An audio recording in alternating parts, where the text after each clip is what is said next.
Racing games today dive too deeply into automotive enthusiasm, with the end result being a soulless series of races. Games such as Forza Motorsport provide extensive car lists, tracks, and events while offering very little in terms of style or purpose. As a casual appreciator of racing games, I want just a tad bit more personality thrown into the mix. One such game accomplishing this lays comfortably nestled within the vast library of the PS2.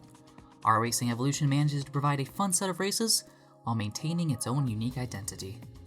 This comes in the form of a story mode titled Racing Life. As an ambulance driver, Rena saves a racer after a deadly accident. The racing team captain is impressed by her driving skills and invites her to the team. Accepting, she enters into a contract with a shadowy racing company called GVI. You know they're shadowy because they're all depicted behind shadows, even when not doing anything particularly sinister. Early scenes in the story set Rena up for a potential rivalry with another racer, conflict with GVI, and an examination of illegal gambling in the industry. Although, it never does anything with these story threads. It gives the impression that Rena doesn't really care. As the game's writing is generic and mediocre, it's uncertain whether or not this was an intentional characterization, but it does make Rena more fascinating than one might originally suspect. One race will have Rena work her way up to first place, only for her captain to tell her to hold back and take second. Achieving first in this race is a fail state, not a decision. While not explicitly stated, it can be inferred the reason she is told to take second is for the purposes of gambling mentioned earlier, but Rena never brings it up or complains. She just wants to do her job and not partake in the politics of the sport. She is not a heroic figure battling corruption, nor is she trying to provoke conflict with the would-be rivals. She is just a racer, so she races. That's it. While this does rob the story of any real bite, it is pleasant to see a toned-down video game narrative.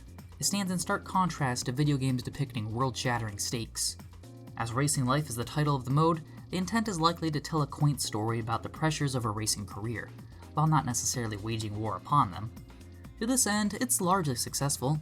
It would be more successful if the story's characters didn't seem one-dimensional, or if the female characters knew how to zip up jackets, but for what it is, it's enjoyable. The inclusion of a story mode isn't the only thing R-Racing Evolution has over other racing games. Other drivers can be antagonized by the player's actions. Drafting and passing drivers increases a bar over their cars. When this bar fills up and turns red, the driver is more likely to mess up, usually by failing to turn or by spinning out. It's a minor feature, but is a joy to utilize.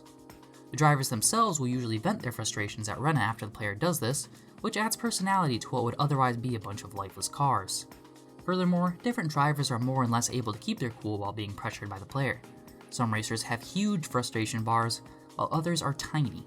This creates more strategic depth to racing, as the player has to ask whether it would be easier to quickly pass their opponent or pressure them into making mistakes. It simultaneously illustrates a key difference between this game and others like it. In R-Racing Evolution, the player isn't racing cars, they're racing the people inside cars. The racing itself is both loose and responsive. It is definitely not a racing sim. Vehicles feel weightless and bounce off walls and each other like bumper cars.